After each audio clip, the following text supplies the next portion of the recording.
আসসালামু আলাইকুম। ওয়ালাইকুম আসসালাম। কেমন আছেন? আলহামদুলিল্লাহ ভালো আছি, আপনি ভালো আছেন? আলহামদুলিল্লাহ। শরীর স্বাস্থ্য কি ভালো আছে তো? মাশাআল্লাহ ভালো আছি আমি। কেমন আছেন ভাই সাহেব? আলহামদুলিল্লাহ আল্লাহর রহমতে খুব ভালো আছি। আপনি ভালো আছেন ভাবি?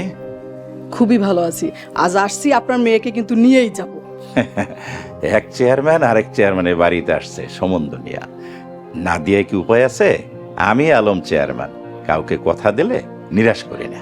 ভাই আমরাও কম না, এই সিলিমপুরের চেয়ারম্যান পরিবার বলে কথা। দেখি আজ কোন চেয়ারম্যান রে আটকায়। তুমি কি যুদ্ধ করতে আসছো? যুদ্ধই তো, এক রাজার কাছ থেকে তার রাজকন্যারে নিতে আসছি। ওই যে দেখ, অনেকক্ষণ থেকে মানে সে দাঁড়াইয়ে কথা বলতেছি। আসেন আসেন ভিতরে আসেন। এই মিষ্টির প্যাকেট গুলি দিয়ে দাও।